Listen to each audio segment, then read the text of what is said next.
Good morning, Cowboys Nation. Welcome to another episode of the Writer's Block, the first episode of the Writer's Block for the 2024 regular season, coming here to you this Tuesday morning after a glorious Dallas Cowboys win, the first of many. I am your host, David Howman, joined by the icebreaker himself, Brandon Clements.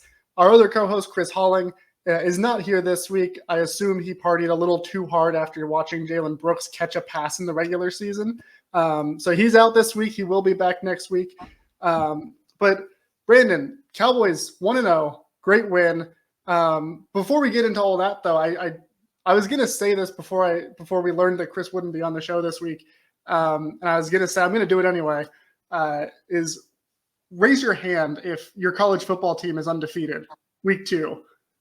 And for those who are not watching and are just listening, whether it's Spotify, Apple, Amazon, wherever it is that you listen to your podcast, both Brandon and I raised our hands. Chris wouldn't have raised his hand even if he was here because, Clemson is, as we all know, Clemson is the worst of the 3 teams that we all root for here of course, in college. Naturally speaking. Syracuse, of course, beat Georgia Tech, who was ranked. They did not get into the poll this week, but they did receive votes, which is huge. Arizona State, my alma mater, also won. We beat Mississippi State. First time in program history we've beaten SEC team, which I think, watch out, Alabama. Hey, let off the gas a little bit. But hey, congratulations to Arizona State. I will give you props there. I see Kyle McCord, Syracuse quarterback. He's already getting the Heisman talk.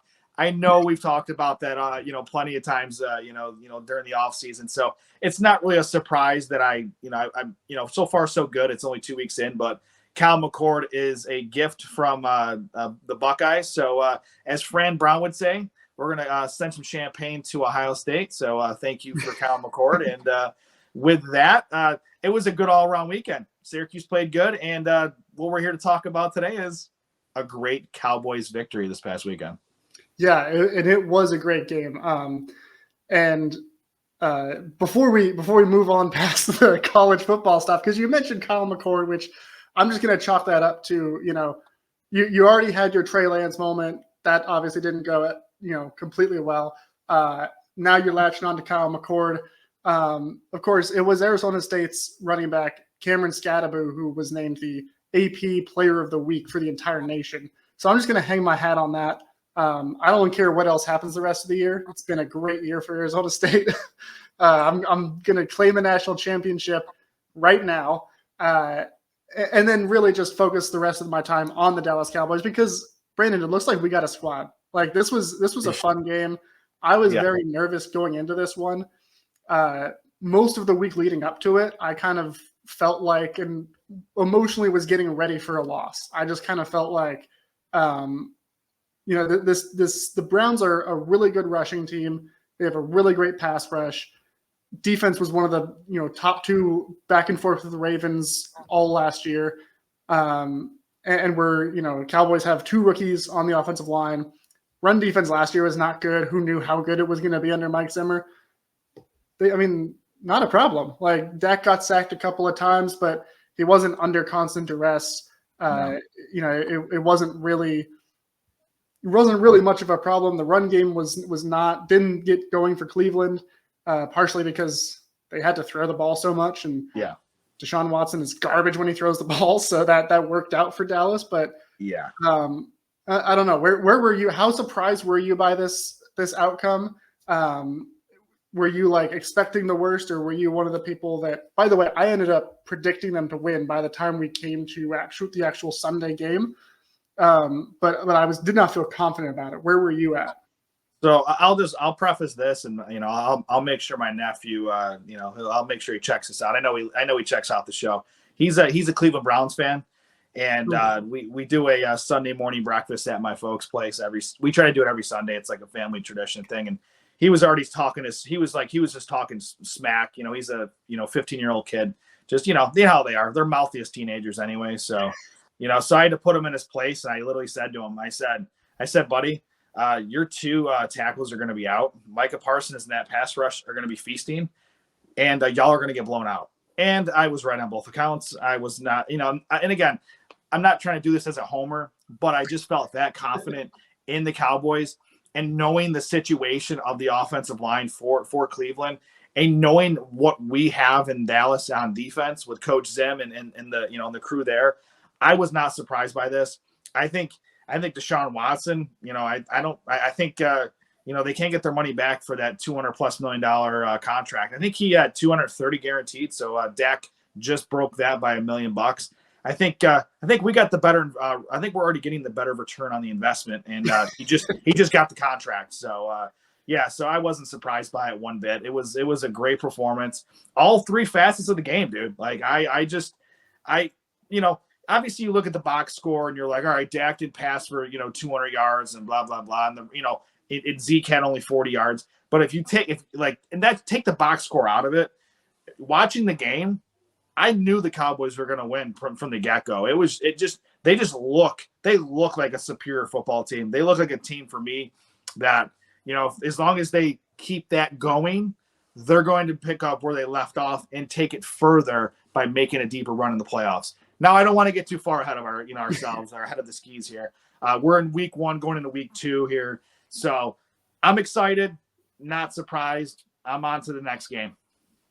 I think that's fair. It was exciting to see, especially after this preseason, Mike Zimmer's defense, we talked about it after each preseason game, defense looks good, but also we haven't seen Micah. We haven't seen Trayvon Diggs. What's it going to look like once it actually gets put together and against an offense that on paper should be good. I mean, Kevin Stefanski, the head coach and offensive play caller, 2-time coach of the year winner. He took this Browns team to the playoffs last year without Nick Chubb, with Joe Flacco falling asleep on the sidelines in between offensive possessions. And the reigning defensive player of the year in Myles Garrett, even though it should have been Micah Parsons. Agreed. I mean, this was not necessarily the Browns are kind of one of those odd teams where it's nobody really expected them to be great this year. They're not a popular playoff pick, but also people wouldn't have been surprised if they end up making the playoffs because they do have the talent. Yes. But so for the Cowboys to come in and dominate the way that they did in this one, I think that was a little bit of not really a surprise, but you shouldn't take it lightly. And especially the offense did not have their best day. Dak Prescott was not the best game that he's had by far. No. But also again, Myles Garrett, you've got Denzel Ward at corner. They also have Zadarius Smith rushing off the other side. This game plan was very much the way Mike McCarthy called it, especially with two rookie offensive linemen making their NFL debuts, with it being on the road, with it being the first time Dak has actually played this season because he didn't take any preseason reps. It was a very conservative game plan. They didn't take a whole lot of deep shots.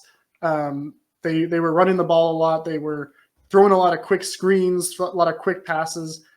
And they got the job done. It was not a masterclass. Mike McCarthy wasn't in his bag, but they did what they needed to do. And as you alluded to as well, not only did they do what they needed to do on the field, they did what they needed to do with the front office signing Dak Prescott to his contract extension. Yes. And they did that a few hours before the game kicked off and finally got it taken care of. The 11th hour, the 59th minute. And of course, he's going to be sticking around for 4 more years, $240 million, first quarterback to get $60 million a year annual average value. I think it's $231 million of that is guaranteed, which, man, good money if you can make that. So here's my only I guess tip with that. Why not just give him the other 9 guaranteed? They have to hedge against their what if they need that $9 million?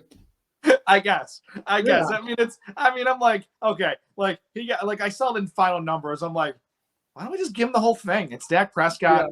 Yeah. You know what? And the salary cap is going to keep moving up. So I feel I just can't believe there's some people out there that are they're hating this deal. I think the Cowboys could they have gotten maybe 55, prior to this? Sure.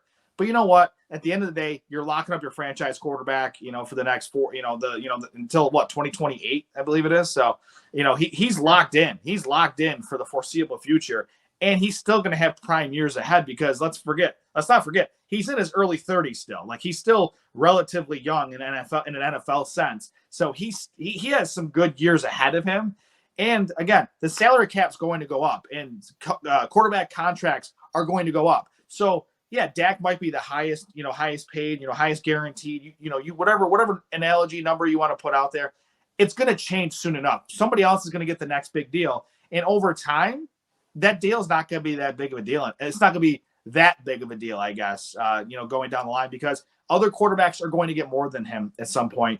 So it'll be somewhat of a discount when it gets get to, I'd say 2 years into that deal, he's not going to be the highest paid quarterback. He might be maybe 5th or 6th at that point, because other quarterbacks are going to get their bag, not only their bag, but they're going to get a couple extra bags, maybe a Brinks truck. They're going to get the whole thing.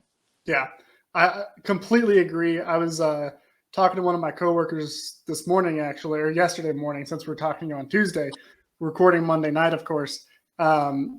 But he kind of said to me, he's like, I don't have a problem with paying Dak. Like, your Cowboys got to keep him. He's a good quarterback. It's just crazy to see someone making $60 million a year.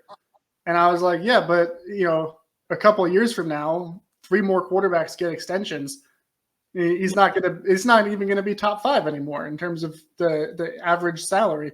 Like, that's just the way things go.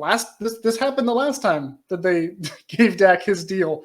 It was like he was the highest paid player, and then like 2 weeks later, I think it was Josh Allen signed his deal, and it was no more. It was like it didn't even last a full month with him as the highest paid quarterback. Well, dude, here's the thing too. It's like when you combine it too. If you think about it too, between CeeDee Lamb and Dak Prescott, you're spending almost $100 million. What, $94 million on an average annual basis?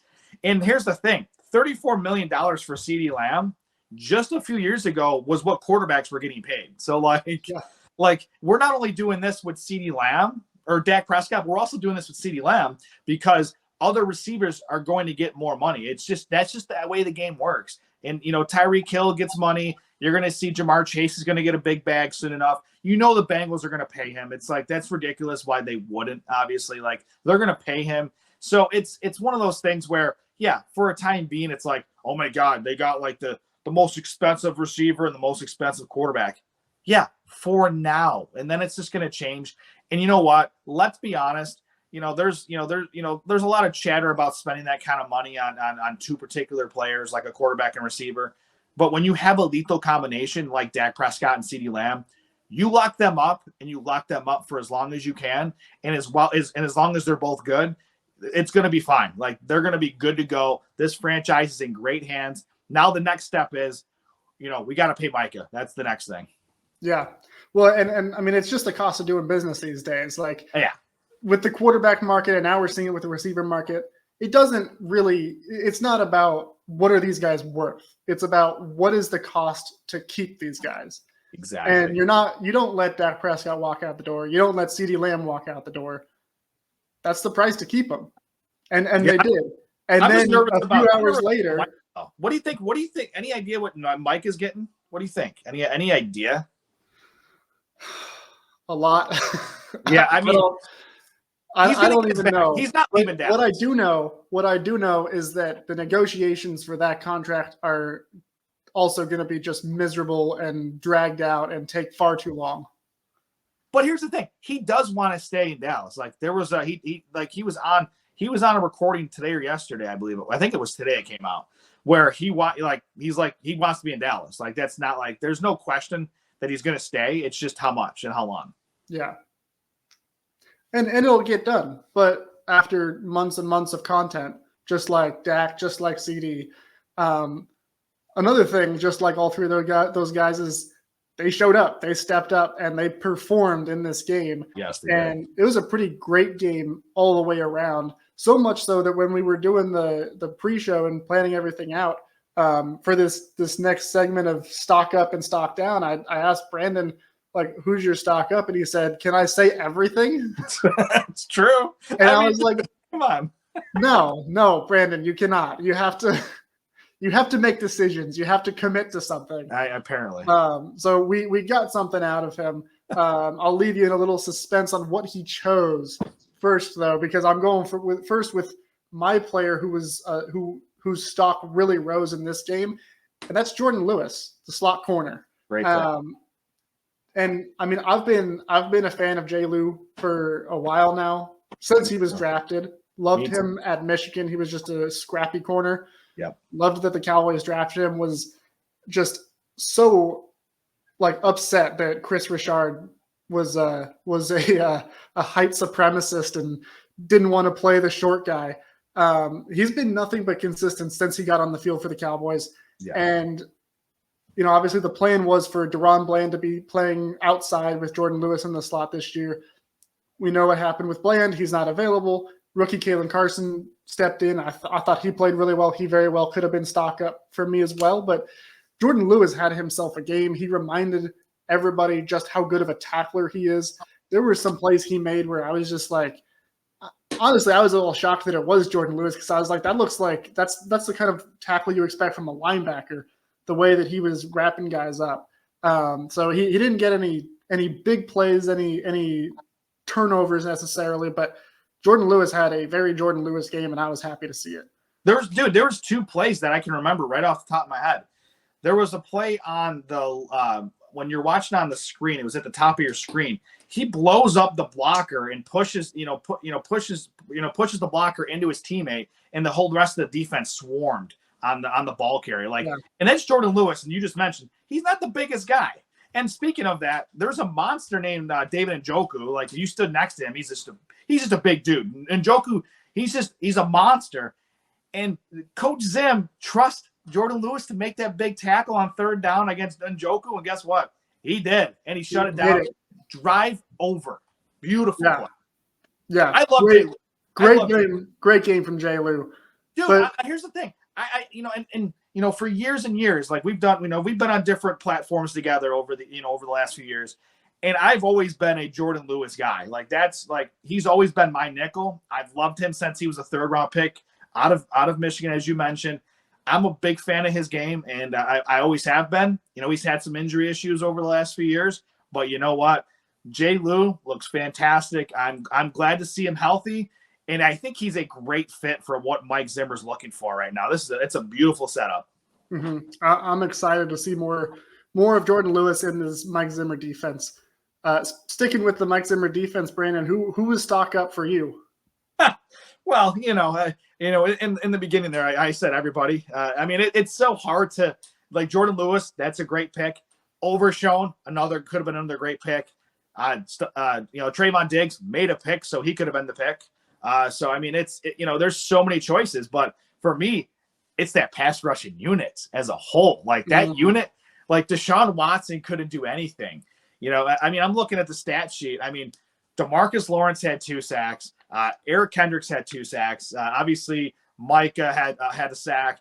Tons of pressure. It was like Overshown was in the mix. Everybody was in there. That Overshown sack too. Like, that's one of the plays where he just accelerated out of nowhere, and you're like, the closing speed is insane on that guy. Dude, I watched that video, and honestly, I probably watched it 50 times. I know it's like a short clip you can find online.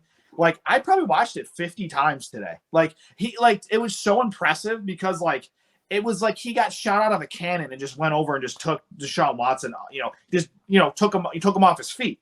It was just, I would like to see Overshown and Micah Parsons in a head-to-head race, because Overshown is very fast, and obviously we know Mike is very fast. And I'll tell you this right now, speaking of Micah, for example, I know everybody, calls him the Lion. Dude, here's the thing. His stat sheet, if you look at the box score, it's not going to, it maybe not jump off the page to some people. I'm sitting here looking at it, 4 tackles, 3 solo, 1 sack, 1 1 pass defended, which that was a big play, for the Eric Kendricks interception. But the little things that he does, it's like Micah takes care of his pride, so to speak, as the Lion. And literally the way he plays, he helps he helps his like Eric Kendricks does not get 2 sacks without Micah doing what Micah does. DeMarcus Lawrence does not get 2 sacks without Micah doing what Micah does. Like Micah Parsons, like he that's why he's the Lion. That's his defense. That's his pride, so to speak. And he's making everybody better because there's so much attention going to Micah Parsons where Tank Lawrence is still in his bag, still doing his thing. Eric Kendricks, same thing. Overshown's getting to show up. Like it's like, and the best part about it is we're in week 1 and we're seeing what Mike Zimmer can do with the pieces that he has. And I'm excited. Like this defense looks fantastic. Kalen Carson could have been a stock up as well. Kalen Carson, to me, the way he put his foot in it, like the way he puts his foot in the ground and like goes after it, whether it's a tackle or a ball, like that kid's got all world ability. Like I love his confidence. I mean, I think his social media handles at walking seatbelt. So like, he's a confident guy, but dude, the way he jumped that route, I mean, he didn't make the interception. The way he was jumping routes against a guy like Amari Cooper, like that tells me everything I need to know about Kalen Carson. He played a hell of a game as well. So the defense as a whole was great. But if I, since I had, you forced me to do it, the pass rush, it all starts up front. The pass rush did a hell of a job. Yeah. Kalen Carson wears the number 21 well for a corner. Of course, that carries with it high expectations. Kalen Carson had a better week on the field than the actual Cowboys legendary 21 had this past weekend. We don't have to talk about all that. But the crazy thing about this pass rush, though, they had they had 6 sacks, and like they could have had way more. How many times did we see Deshaun Watson breaking out of a sack here? Yeah, I mean, I jokingly say like, a million, but it felt like it. It felt like it because he was running for his life all game, and that's the thing. Like when he was scrambling, like, and I'm looking here at the stat sheet, like looking at the box score, like he carried the ball. Let's see, he carried the ball 5 times for 39 yards. He averaged almost 8 yards a carry, so to speak, and that's just because he had to. He had nowhere to go. Like he got forced out of the pocket, and our corners were doing a heck of a job in coverage. He's like, well, I got to go get some yards. I mean, that's what he did. And that's what the pass rush does. Like it's, and that's the thing. It's like, we're missing Sam Williams, obviously, but I got to tell you, the pass rush looked good. I even thought our rookie Marshawn Nealon looked good. I think I'd like to see him do more speed rushing. If I had to nitpick Marshawn a little bit, I felt like he was focusing too much on using his power in his reach. I would like to see him maybe get in his bag and watch Micah, because sometimes Micah just puts his foot in the ground and just speeds past people. And I think Marshawn Nealon can do that. So, like, if I had to nitpick on the pass rush, that would be it. But Marshawn Nealon, nothing against him. I think he had a heck of a game as well in his yeah, he had a heck of a game. I was gonna mention he had the 3rd most pressures on this Cowboys team. He had 5 pressures. DeMarcus Lawrence was in second with 7. Heck of a game from him. And of course, Micah Parsons led the team. He had 11 pressures. That's more pressures than any other player had in week 1. Pending Monday Night Football. We're recording this Monday night. Maybe Nick Bosa tops it. Probably not. Sure. But this team as a whole, 40 pressures in one game. 40 pressures. Like half the team had a pressure in this dang game. It was incredible. And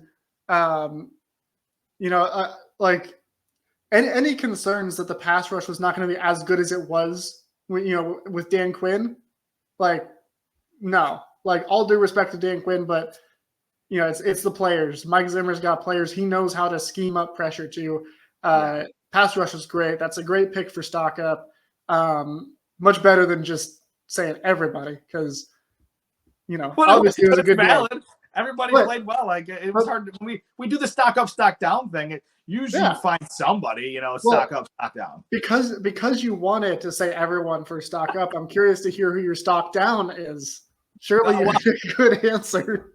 Well, and we were talking in the pre-show, and it's and I jokingly say this, people are going to take this out of context.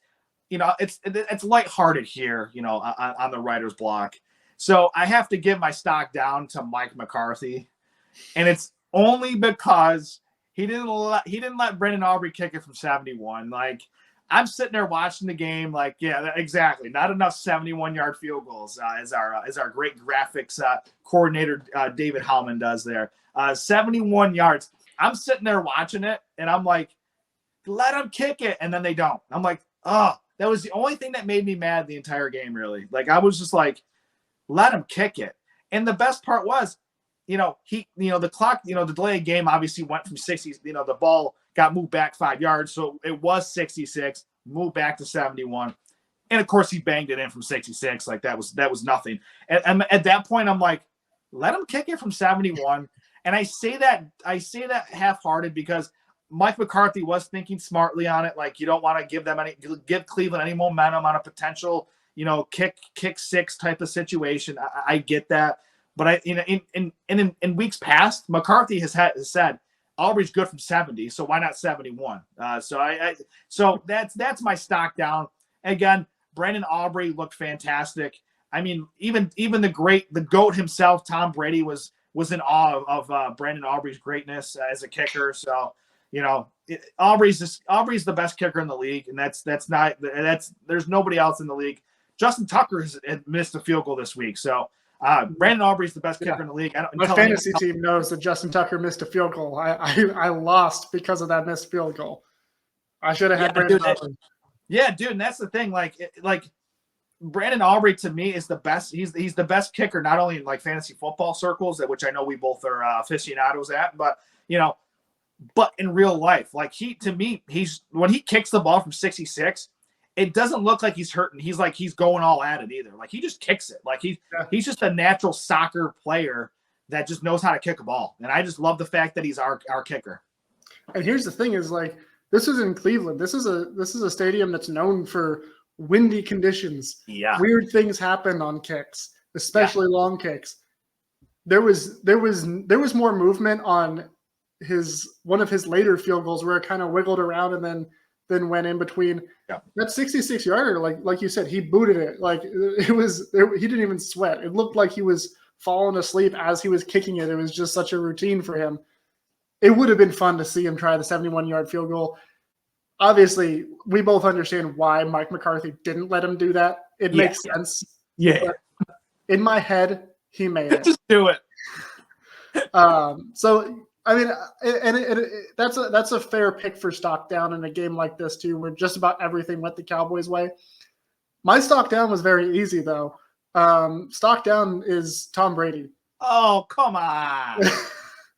What a boring announcer to listen to. Of course, everyone was hyping this up. Tom Brady was hyping it up. You didn't see the commercials where there's like 15 Tom Brady's talking to himself. And he's like, you're going to be the best thing ever. Oh. And like they made such a big deal. I think they talked more about Tom Brady calling this game than they talked about the actual game in the week leading up to it. And all this hype, and he comes out and he's just boring. Oh, like, he's not fun to listen to. He offered no insight.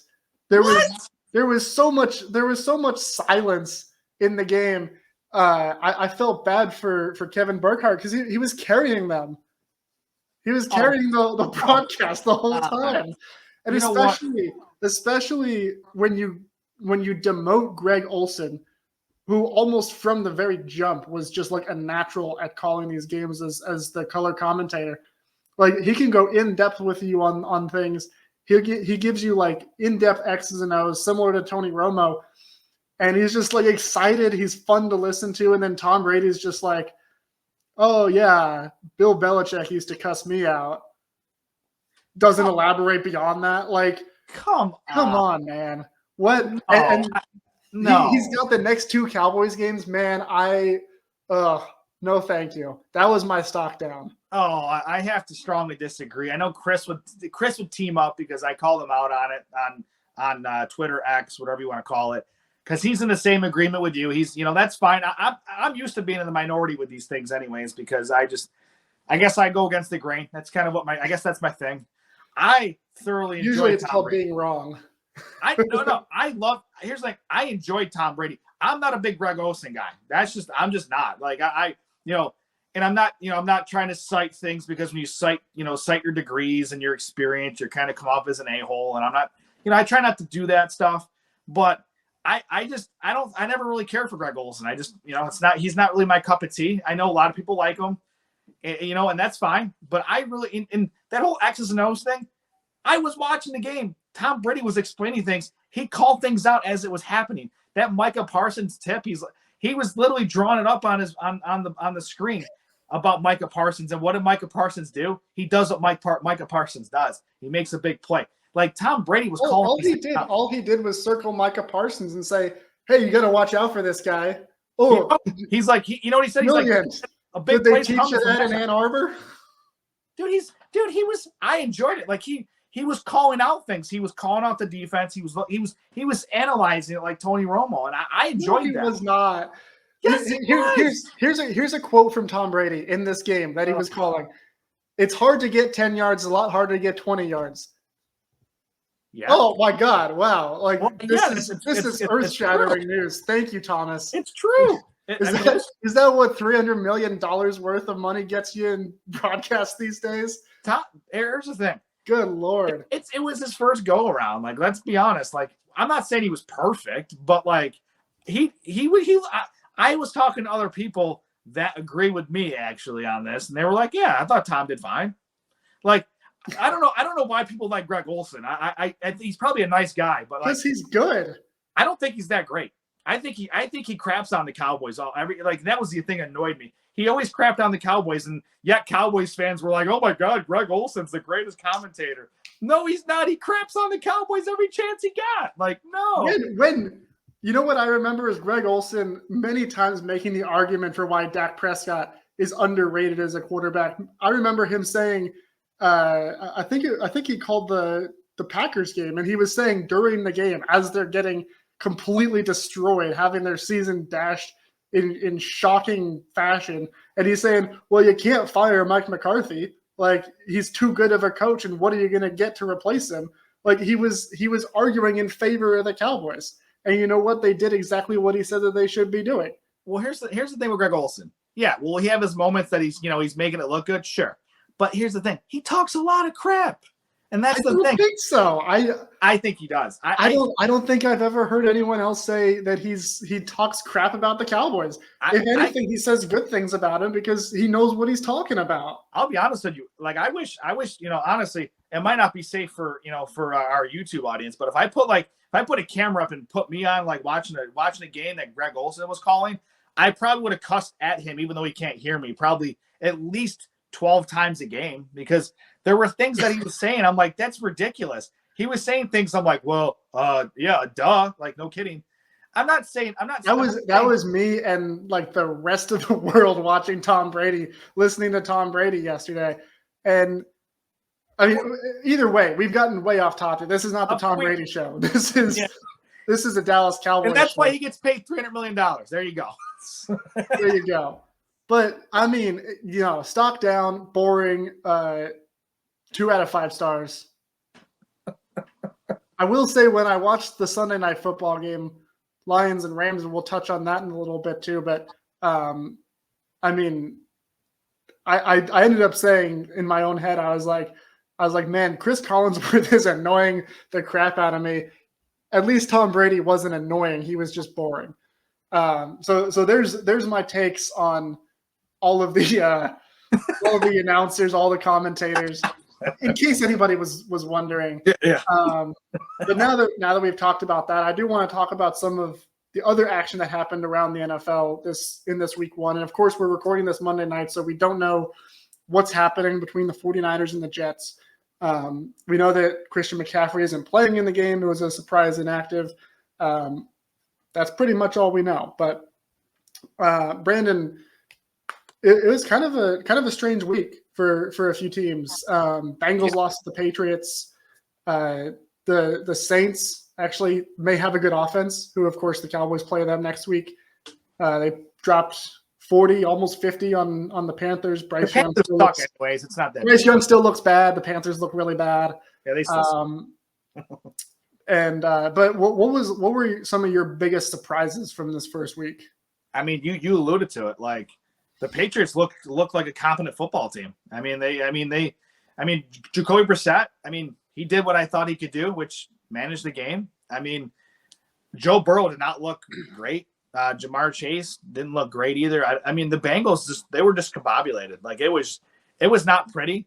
I don't think anybody, and I know we're not a betting show, but for those folks out there that do that, I don't think many people were taking the Patriots in that game. I'm just saying it was one of those games where you're like, yeah, the Bengals, Joe Burrow, Jamar Chase, they're going to be fine. It's that to me was probably the biggest surprise. But what was also a really big surprise? Sam Darnold was balling out against the Giants. I know it's the Giants. I get it. They suck too. But Sam Darnold, I think he started the game like 12 for 12. I think it was. He looked good. And that's hard for me to say about Sam Darnold. Yeah. But the Giants, I think the Giants are just that bad. The Giants aren't that bad. And they're going to probably get the first pick this coming year. Their defense was terrible. Their offense was even worse. They just traded for Brian Burns to beef up their defense, and you can't make Sam Darnold look even average. That was. Looking at the ticker, looking at the scoreboard here, and I'll say, another game that was intriguing. I really enjoyed that Texans Colts game. That was a fun game. CJ Stroud was doing what he does, and somebody who has Richardson. I bought a lot of shares of Anthony Richardson in fantasy football, so I'm very happy on my return. That he threw some darts like that, that first touchdown to was it Pierce? That was a heck of a touchdown. Oh, and then Ashton Doolin, that was a nice touchdown pass as well. It was a close game. Looking at 29-27. And here's the other thing. I'll throw another one out there. Kirk Cousins looked old. He looked old. Like it looked like he's coming off an Achilles injury. Dude, like I get TJ Watt and the Steelers defense are really good, but like Kirk Cousins looked like he was afraid to get hit. Like it was weird. Like that's not Kirk Cousins that I know, because Kirk Cousins is normally he's a pretty tough guy. I get it. He's coming off the injury like you alluded to. I get that. As somebody who bought a lot of shares of Kyle Pitts in fantasy football, he did get a touchdown. So Kyle Pitts, I'm thankful for that. But Bijan Robinson got a lot of carries, got a lot of catches. I have both of them in fantasy. I felt good. Yeah, as someone who's I've been a big fan of Kirk Cousins. Even back when he was a Commander's quarterback. Like I always thought he was a good player. Like I watched him at Michigan State. I always thought he would do something in the NFL. He was one of those guys that I felt like he was a good college player, but he was going to be better in the NFL, which ended up being that way. So I've always rooted for Cousins. He's just a good player. So I hope he turns it around. But week 1 was not a good game for him. And the Steelers, Justin Fields is not ready to be an NFL quarterback again. So I think he's relegated to getting back to the bench. And I'm curious to see how the Steelers offense with the great receiving receiver George Pickens.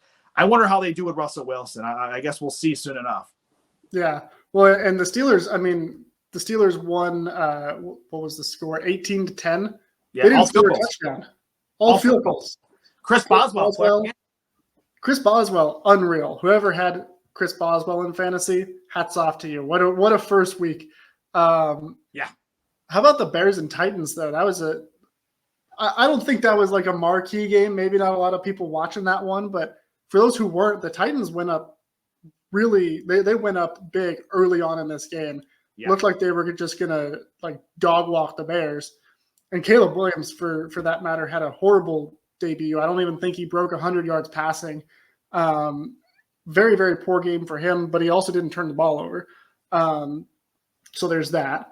And then all of a sudden, the Titans' offense, mainly quarterback Will Levis, just completely melted down. What was he doing? Why was he was going to the ground? He just throws the ball like that. He was getting roped around for a sack. He tosses the ball up in the air. Tyreek Stevenson picked it off, brought it back for a pick six. It was a weird game, but I think the Titans looked like a team that, as long as Will Levis can play within the structure of that offense, they're going to be a tough team for whoever's playing them. And the Bears, all the talk this offseason with the Bears was like, oh, Caleb Williams, he's the savior. He's going to lead the Bears to relevance. He was probably the second worst player on the field for them. Their kick returner, Velus Jones Jr., probably gets the worst award. He had a kick where he dropped it on the ground, went through his hands, then he kicked it and like forward towards the Titans, and they recovered it. But Caleb Williams was terrible in this game, and the Bears managed to win. Great running game, great defense. That's an interesting outcome for week one of Caleb Williams' experience. You know what? And that's the thing too. Like, it's not going to be all rainbows and unicorns for Caleb Williams. People forget he's a rookie. So like, even though his stat line was not great, he did not play great. The last number one pick quarterback to win their debut, I believe, was not Derek Carr, but David Carr with the Houston Texans way back in 2002. So guess what? So at the end of the day, there's a lot of great quarterbacks in the last 22 years that have not won their openers. And guess what? David Carr had a great career, didn't he? He's the guy that gets. He's still getting sacked. I feel like even now, years later, the poor guy's offensive line did not do him any wonders. And he was always on the ground. So, I think he would have had a better career if he wasn't sacked like a million times. But no, at the end of the day, I think Caleb Williams, there's a lot to like about him. We'll see what happens with Rome Odunze. I know he had the injury. I know it's they're looking at like week to week at this point as of recording. So, that could be a blow depending on where that situation goes. Cause obviously that's that's TBD because it's only we're recording this on a Monday night. So we'll see how that plays out, but it wouldn't be good if Caleb Williams doesn't have a Odunze because he was one of their other top 10 picks this past year anyways. Yeah. I do think it's kind of funny though, like thinking about these rookie quarterbacks. Caleb Williams comes out, plays awful, wins. Second overall pick, Jaden Daniels, he had a really good game. Yeah, he had like 160-something passing yards, like 80-something rushing yards, ran in for 2 touchdowns. Commanders lost. and Baker Jaden Daniels had the much better game. And, of course, speaking about the Commanders, Dan Quinn, his first game as a head coach since leaving the Cowboys, his defense gave up 37 points to the Buccaneers. Baker Mayfield continued to bake and had a great game. Meanwhile, the Cowboys defense goes and has the game that they had. Not to be petty. This is one of those episodes where I wish Chris was here because he's the Dan Quinn fan. It looks like the Cowboys are doing just fine without Dan Quinn so far. We'll see how that continues. But all in all, pretty exciting first week. I think aside from the Eagles winning on Friday in Brazil, it's weird. Isn't it weird seeing Kellen Moore with Eagles gear on? Yeah, it makes me vomit my mouth a little bit. Yeah. It's not great. But hey, Cowboys are doing just fine without him too. So not to say we don't need him, but I'll say this too. I wish Chris was on here, but yeah, Baker Mayfield looked like an all-pro. So against Dan Quinn's vaunted defense. So I'm curious to see two things: what Dan Quinn does with that defense going forward, and if Baker Mayfield, and on the other side of it, and what Baker Mayfield does the rest of the year. Because Baker Mayfield, 4 touchdowns, almost 300 yards passing, 24 of 30. That's a pretty good day at the office for Baker. Yeah. That's what a Dan Quinn defense will get you sometimes. Pivoting away from the rest of the NFL, though, of course, the biggest thing to come out of the Cowboys game and probably the only real negative from this game was the fact that Jake Ferguson seemed to get hurt late in the game. Looked real bad. He was clutching his knee. Everybody kind of feared the worst. We've gotten an update since then that he's essentially week to week. He has an MCL sprain. He has a bone bruise. There's not really like a very strict timetable here. They did say that it was reported that there's hope that he might play this next week against the Saints. I feel like that's Like, that's a little ambitious. But I mean, if there's any guy on this team that is going to do that quick and play that quickly, it's Jake Ferguson, because he's got that dog in him. But also, I don't think you necessarily need Jake Ferguson, especially in week 2. But either way, I mean, that is good news that it's not a serious thing, may only miss a week. Ferguson didn't necessarily have the best game against Cleveland, really just a byproduct of the way that they were calling this game. But Brandon, certainly good news from what we've heard already on Jake Ferguson. Well, yeah, and well, I mean, not to rain on the parade a little bit, but I mean, I did see that Patrick Nosey Walker of the mothership at DallasCowboys.com. I mean, it seems promising that Jake Ferguson, they're thinking he has a weird outside shot of playing against the Saints this week, but Nosey did put it out there. He did put it out there on social media that it's certainly possible that they treat this week to week and see where it goes. And it's not a guarantee that it happens this way, but there's a possibility he could be out till week 8. It just, that's the way it could be, because you with these knees, the knee injuries, like it's very tricky. Every situation is different. Bone bruises are not good. MCL sprains are not good. Obviously, they're not. It's not a tear, which is a good. That's the biggest plus. But you have to see how Jake, how it affects him, performing. Like if it's better to let him sit, then maybe you let him sit for a little bit. And then the other side of it, it all depends on what you're going to get from Luke Schoonmaker, Brevin Spanford, and then John Stevens Jr., who was not available this week. If those 3 can, do a decent job of, filling in for Jake while he's out, it might make the Cowboys' decision easier to just let Fergie get back to 100% or 110%, for example, where he's feeling fantastic before you bring him back. There's going to be a lot of dominoes that are going to fall here between the Saints game and going forward. I hope, I assume the Cowboys will be very cautious because it is one of their premier players. So I don't want them to rush him back too soon where he could re-aggravate it, or he could tear his ACL, God forbid. I'd rather play it cautious, and it would be easier of a decision where they can kind of push the date back of his return a little bit if the tight end room can show enough going forward. That's what it's going to come down to. If the tight end room is struggling, like Schoonmaker, isn't doing what he's supposed to do. John Stevens, maybe he's not performing. Brevin Spanford, maybe he's not performing well. Jake might get pushed back sooner than later. I just don't know if that's a good thing at this point. Again, I'm not a doctor. I'm not trying to do all that, but I just hope for the best for Jake. And at the end of the day, let's let him get to 100% before we even put him back on the field. That's it.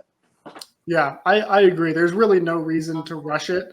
And Mike McCarthy has been pretty good about that since coming to Dallas. Is he does not rush people back from injuries. Nope. If anything, he's overly cautious with them. So if Ferguson does play this week, I have confidence that it's because he truly is ready to go. Mike McCarthy also said on Monday when talking about who's next in line for more reps at tight end, he said, one guy, first one comes to mind is Hunter Lipke. So we saw that a little bit against Cleveland, is the fullback Hunter Lipke, who's cross-trained with the tight end group this year, has done that in college as well.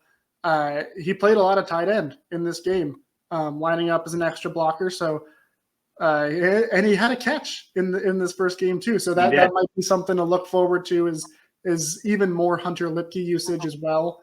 Of course, Luke Schoonmaker will likely get the first opportunity of being like that traditional tight end. But I mean, I don't think that they're really, going into this game, this next game, like it's not like, oh my God, we can't win this unless we have Jake Ferguson. So there's no reason to really rush it.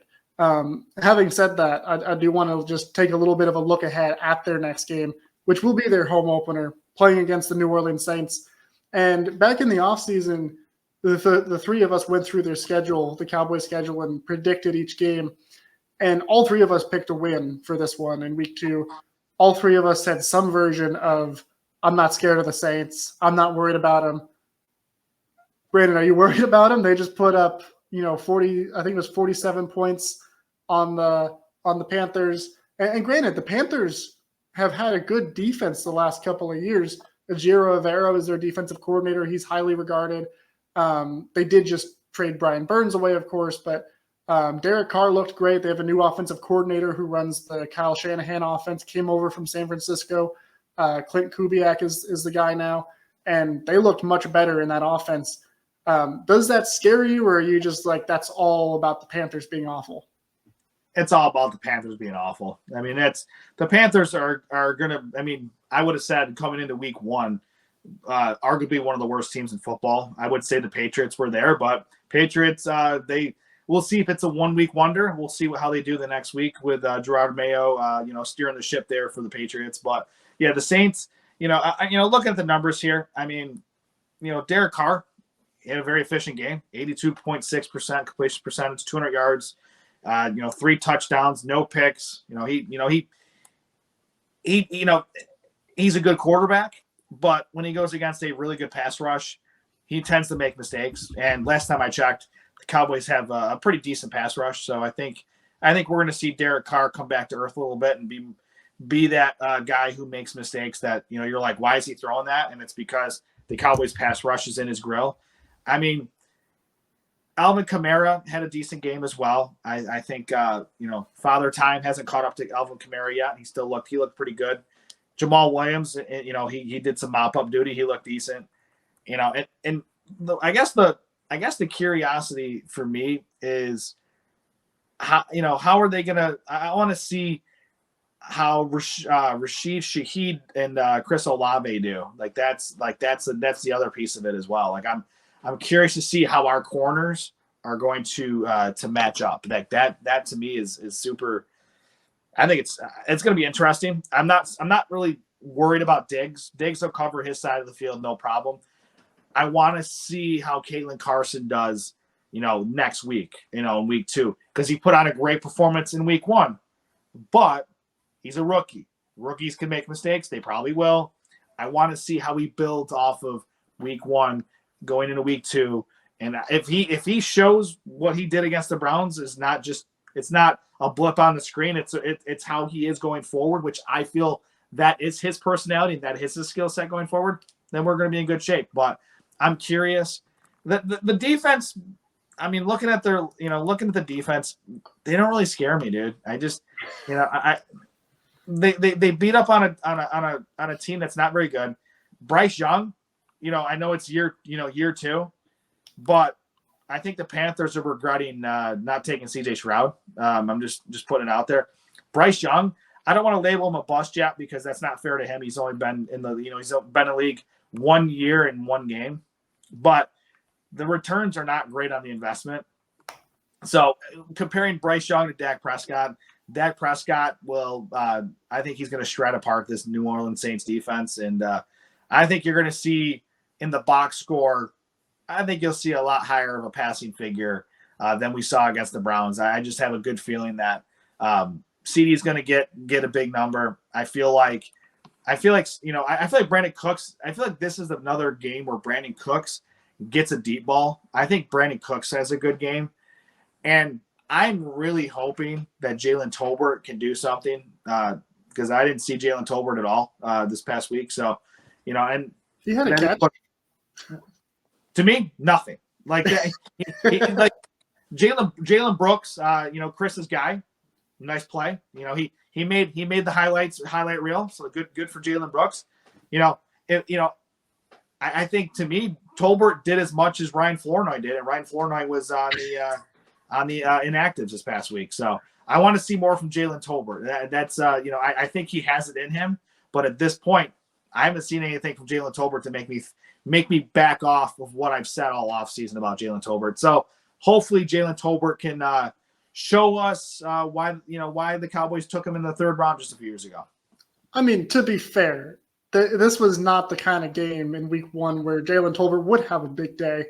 CeeDee Lamb barely had a big day. It wasn't even a big day by his standards. And honestly, I don't even think it will be this week either because you may not be scared of the Saints defense. I am not scared, but concerned about the Saints defense.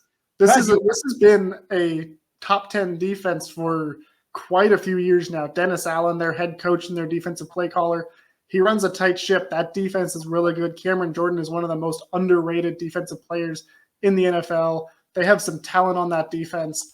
It's a well-oiled machine. Of course, Cowboys have a great offense. Dak Prescott and CeeDee Lamb, also a well-oiled machine. One interesting note about the Saints and their offense, of course, one is, when Mike Zimmer was hired, initially there was a lot of talk, data that shows historically Mike Zimmer's defense has done well against Shanahan-style offenses. Last week, they were facing it in Kevin Stefanski, who kind of comes from that Shanahan tree. Of course, Stefanski had been the offensive coordinator and before that a position coach under Mike Zimmer in Minnesota for quite some time. So they had some familiarity there. Looks like it went well for Zimmer knowing who he was calling the game against. This week, like I said, Clint Kubiak is the offensive coordinator in New Orleans. The last time he was an offensive coordinator was 2021, also with the Vikings. He was Mike Zimmer's last offensive coordinator before he got fired. And before he was the offensive coordinator, he was the QB coach in Minnesota, son of Gary Kubiak, who was on staff there, was also a major mentor for Kevin Stefanski. So this is now 2 weeks in a row where Mike Zimmer will be facing a Shanahan-style offense against a play caller that he knows well and has been the boss of for a few seasons. So that's something that I think is interesting and probably bodes well for the Cowboys. But I do have a feeling Derek Carr is a better quarterback than Deshaun Watson. Yes. Brandon, like I said, you picked the Cowboys last time around. Now that you've seen both of these teams play a game, are you sticking by that prediction for the Cowboys to win in week 2? Yeah, I still think they're going to win. I think they're going to win by double digits. That's where I'm at with the Cowboys versus the Saints. And like the Saints game to me, like don't buy into it too much because the Panthers are just atrocious. They're going to be one of the worst football teams in the league this year. They're going to be battling the Giants for the worst pick or the worst team in the league. The Patriots will probably be in that if they get back to earth. But I don't buy into too much. I think the Cowboys winning against a team that went 8-1 at home last year with the Cleveland Browns, and way the Cowboys did that against the Cleveland Browns in the dog pound. The Cowboys they're very impressive. I think everything you mentioned. I think bodes well for Coach Zimmer's defense, and I think Mike McCarthy will have a great scheme dialed up. And you mentioned Cam Jordan. I'll just say this. I think, and I think we all can agree, Myles Garrett is better than Cam Jordan. Cam Jordan is still a really good football player, but Myles Garrett didn't completely wreck the game as much as people thought he would. He still got some stats, but Mike McCarthy in the offense, you could see Dak rolling the other way. Like they were scheming away from Myles Garrett. And I think what they'll do is if Cam Jordan becomes a little bit of a problem, Mike McCarthy and that offense, that they'll get it situated where they will run plays away from Cam Jordan if need be. But I'm not concerned about it because Myles Garrett didn't wreck the game for Dallas, and I think he's a better player than a really good Cam Jordan, anyways. So by that metric, I'm just going to say the Cowboys are going to pull it out by double figures.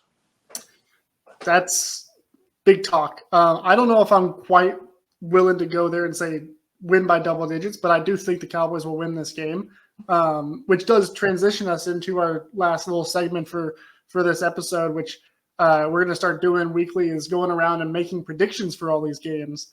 And I will be keeping track of everybody's record so that we know who is the best at picking these games. But of course, like we said a few times, we're recording this Monday night. We don't know what's happening in the Monday Night Football game. So we're going to start with picking that game. Of course, it's the 49ers, as we know, without Christian McCaffrey, going against the Jets with Aaron Rodgers coming back. Brandon, just, real quick, who are you taking in this game? With us having not seen this game, it's, I think, like maybe 5 minutes into the game. Who's winning? Oh, it's probably going to be the Niners. I mean, I think the Niners are going to win that game. I mean, you never could count against Aaron Rodgers, but I think the Niners are a supremely talented football team. I think they're the one team that I still, I still think they're going to give the Cowboys issues going forward, and the Cowboys are going to have to slay the beast. So until that happens, I got to go with the San Francisco 49ers until proven otherwise. I know the Jets are flying high. They're jetting. They're jet flying at this point. But I think the Niners are going to win. I'm not going to give you a score because I think it'll be closer than the experts think. I think it's going to be a close game. But I'll take the Niners. Yeah, I pretty much agree. I'm taking the Niners in this one too. Running backs don't make that much of a difference, even Christian McCaffrey. 49ers offense works well without Christian McCaffrey. It's going to continue to work well. Obviously, he's the best running back on their team, and they're better with him, but they're still going to be able to win this game. Now, of course, with us both saying 49ers, the Jets will probably win, and we're going to look like idiots on Tuesday morning as people are listening to this. But moving forward to Thursday night, first game of week 2, we get Buffalo and Miami, both of whom won in week 1. Who you got between these two? So, this is a tough matchup because I think both teams are going to be very, very competitive this year, and they showed that this past week, obviously with a 1-0 record. I can't bet against Josh Allen and the Bills right now. Josh Allen, I know people joke about like he's probably going to have a turnover at least once in the game. Like that's Josh Allen. But Josh Allen does Superman things, and he's one of those guys. He's just going to will his team to victory. And again, that's going to be one of those games where I think whoever has the ball last wins the game. I just think it's going to be another close game, but I'll take the Bills. I don't agree on that it'll be that close, but I do think the Bills win this one. I think, we've seen the Dolphins under Mike McDaniel. They got a lot of speed. They got a lot of talent. They'll have some fireworks, but they just don't step up against the good teams. Buffalo, until proven otherwise, they're still a good team. I'm taking Buffalo in that one. They've pretty much had the Dolphins number last few years, and I think that continues. Moving on to the Sunday games, we've got Ravens and Raiders. Of course, Raiders led by Antonio Pierce. We're both fans of him here at the show. Major fans. I know you. Am I wrong to assume we're both taking the Ravens here? You're not crazy on that assessment. I'm going to take the Ravens as well. I figured that would be an easy bet. Ravens will probably be. I don't know what the line is. I'm sure they're heavy favorites. Also, I'm sure heavy favorites is the other game, the next one after this, Chargers versus Panthers. Oh, well, you heard what I said earlier. I think you know the answer to that one. We're going to put the Chargers are getting the dub on that one. Yeah, that's another one. I feel confident about the Chargers there. Yeah. But who knows? Maybe Bryce Young surprises us. That would be something. Next up, we've got the Buccaneers and the Lions. So you talked before about what's Baker Mayfield going to do next. He's going to get his kneecaps bitten off. That's what's going to happen. That game's in Detroit, right? I think so. Yeah. If that game's in Detroit, I gotta go. I gotta tip my hand to the I gotta go to Lions. I think the Lions, in their dojo, so to speak, they're nasty. They're gonna be biting kneecaps off and everything. So I think it's gonna be a good game, competitive game. But I do think the Lions are gonna pull it out. I think this is the game where it's like whoever's the home team is gonna win. So in this case, I'll go with the Lions. Yeah, I think that's fair. I think it's interesting how the Lions' first 2 games have been rematches of their playoff games from a year ago. So far, of course, they beat the Rams in overtime this last week. I agree. I think the Lions are taking this one. I think they're just the better team. They've got just more talent around the board. Although I do think the Buccaneers are solid, but I think the Lions are going to be the favorite in this one. I think it makes sense to take them. Just to prove that I'm not just copying all your picks because we've been in alignment so far, I'm going to go next on this one. We've got the Colts and the Packers. Of course, Packers, they're going to be without Jordan Love for a few weeks. He suffered that injury. Malik Willis is right now their top backup. Malik Willis, not good. I don't know a nicer way to say it. I'm Yeah. taking the Colts here. Yeah, we're going to be in alignment on this one too. I figured. It's the Colts. I mean, Anthony Richardson is just he's just a beast. He's a stud. If Jordan Love was healthy, I would probably go with the Packers because Jordan Love. I know you're not a Jordan Love believer. We've talked about that on social media. I am. I'm a big fan of Jordan Love, and I wish him the best in his recovery. But because Malik Willis is behind center for the Packers, not a chance. I think the Colts are gonna wallop the Packers. They ought to wallop them. If they don't win that one by double digits, there's going to be some questions in Indianapolis for sure. Yeah, 100%. Next game we've got is the Browns, who we just had the misfortune of watching them, versus the Jaguars. I'm taking the Jaguars here. I'm a believer in Trevor Lawrence. They were looking good for a while against Miami. Defense is still kind of figuring it out under a new coordinator. But I'm a believer in Doug Peterson. I'm a believer in Trevor Lawrence. I'm taking the Jaguars for this one. Are you going to copy me? Yeah, I mean, I have to copy on this one because if Chris was on here, it'd be music to his ears because we all know he's a big Clemson guy, and Trevor Lawrence, as we all know, played at Clemson. So I'm a big last good quarterback they had. he's a believer.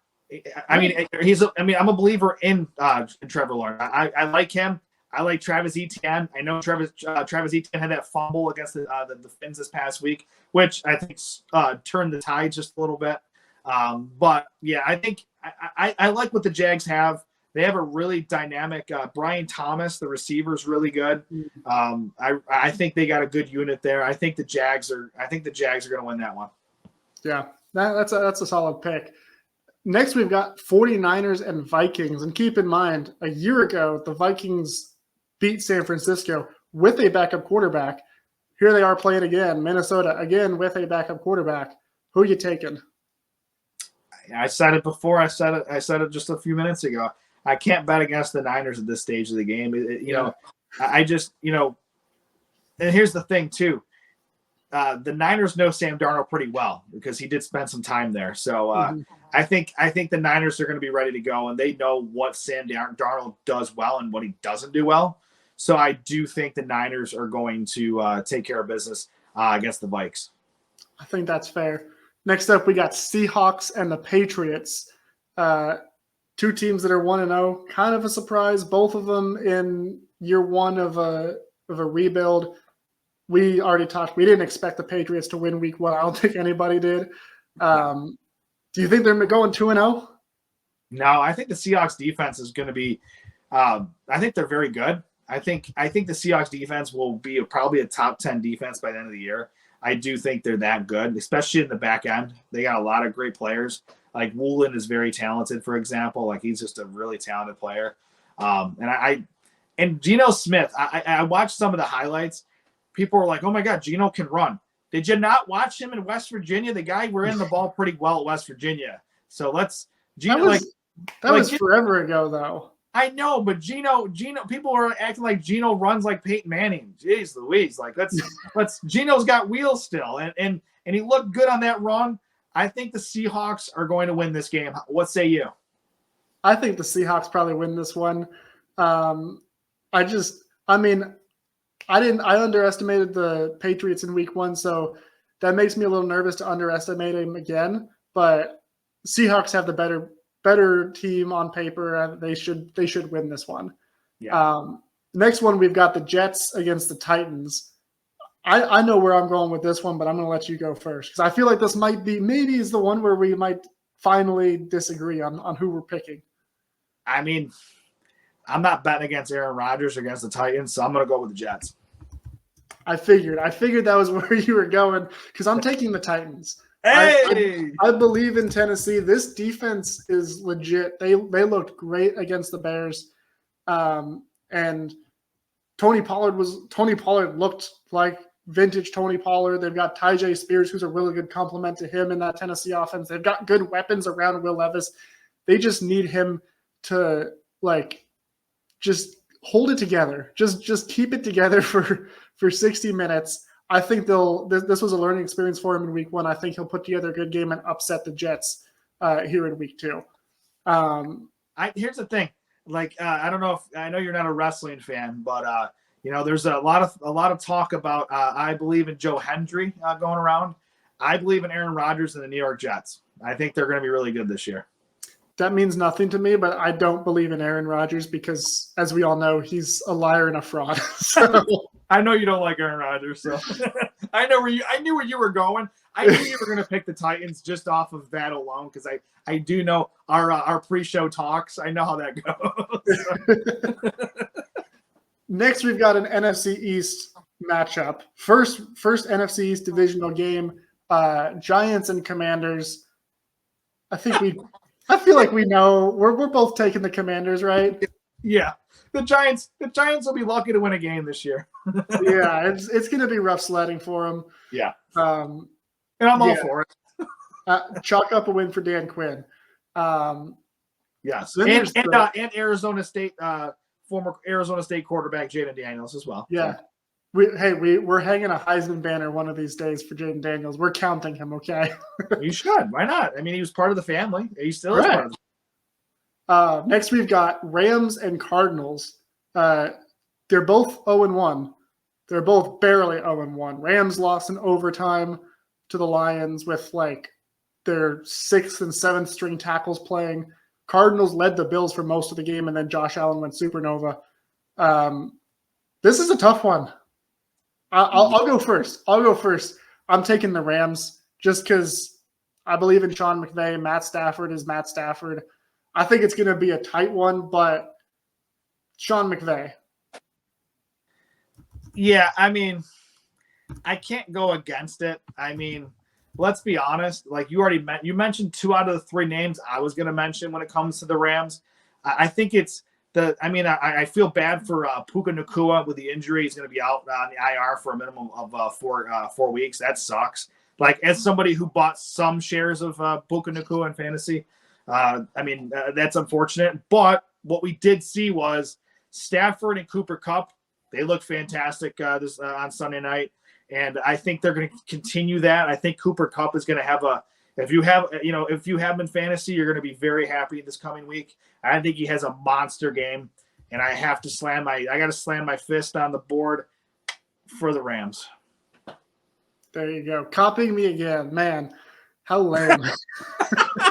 we got one different one. Yeah. We'll see. Maybe we'll differ on this one because we got the Steelers and the Broncos. Assuming Russell Wilson plays in this one after missing, being a surprise miss last week, it would be a chance for redemption. Russell Wilson against the team that paid him a whole lot of money and then cut him. Of course, the Broncos also didn't look that good. Bo Nix making his NFL debut. He played like a lot of people expected Bo Nix to play. This is going to be kind of a slop fest, but who you got? Yeah, I mean, I think I have to look at it this way. What defense is better? The Steelers. Yeah. Last time I checked, they have T.J. Watt, right? Yeah, that guy's pretty good. So I think I'm just going to call it out this way, and this is painful for me. So shout out to my boy Josh. He's a big Steelers fan. We talk a lot of smack all the time. I can't believe I'm saying this, but yeah, I gotta go with the Steelers in this one. That's against my better judgment, but I can't bet against T.J. Watt versus Bo Nix at this point. That's just the way I look at it. So Steelers are going to win. I think you're going in that direction as well. Am I wrong? I am going in that direction because, yeah, I mean, I don't know what Russell Wilson's going to look like as quarterback for the Steelers. Honestly, I don't even know what Justin Fields will look like at quarterback for the Steelers if he's the one who goes. I know what Bo Nix is going to look like going up against that Steelers defense, T.J. Watt and everybody else. I also know that Sean Payton is another fraud, just like Aaron Rodgers. His scheme hasn't been fresh in his scheme. The last time that his offense was fresh was when Geno Smith was running the ball at West Virginia. That's how long it's been since this guy was actually a good coach. No, I do not believe in Sean Payton. I do not believe in Bo Nix. I don't even really believe in the Steelers, but for this week, I believe in the Steelers. They're going to get the win. I believe in T.J. Watt over anything else there. Yeah, that's fair. That is fair. He's so good. How about Bengals and Chiefs? Obviously, the Bengals were the team that got upset by the Patriots, but they always start slow. They've been bad in week 1 every year with Joe Burrow. Are they going to go 0-2 though? They are going 0-2. I think the Chiefs are going to take care of business. Here's the thing I'll say about the Bengals real quick. They're going to start 0-2, but they're gonna do some damage later in the year. You just mentioned it. It's like, I'll use a horse racing analogy. They don't always get out of the gates very well, but they're strong closers. I do think the Bengals will dig out of the hole, and we'll be talking about this Bengals team being very good in, I would say, end of October, early November. I think it's going to be a slow start, a rough start, but I think Jamar Chase will get his bag. They'll get back on the same page. Joe Burrow will be back to being Joe Burrow. I just don't think it's week 2. I think maybe week 3 they may come back and get their first win. Part of me really wants to pick the Bengals. Part of me really feels like the Bengals are going to win this one. Then I remember Xavier Worthy and what he did in week 1. Oh, so good. Yeah, it's Chiefs. Chiefs are going to win this. If the Chiefs don't win this, I don't know. I don't understand then. Like, if I guess you won't be worthy of making picks next week. Oh, there we go. There it is. Sorry, I didn't do it. No, that was pretty good. I'm disappointed I didn't come up with it myself. Usually you're the master at these things. Yeah, so. Yeah. Hey, it's week 1. We're all shaking off the rust, Facts. But we got one more game to pick because we're going to leave the Monday Night Football game for next week because, again, we record Monday nights and we'll get to – it'll just be a recurring thing where, like, we pick the game that's already happened by the time people hear us pick it. Then they can mock us in real life time as they're listening. Yeah. But last pick for this episode, Sunday Night Football, Chicago Bears, Houston Texans, Caleb Williams, this year's first-round pick versus last year's second overall pick. CJ Stroud should have been the first overall pick. I agree with that. Who are you going with, CJ or Caleb? Oh, it's CJ. Easy. That's the easiest pick right there. As somebody, really? That's the easiest versus whoever the Panthers are playing any given week.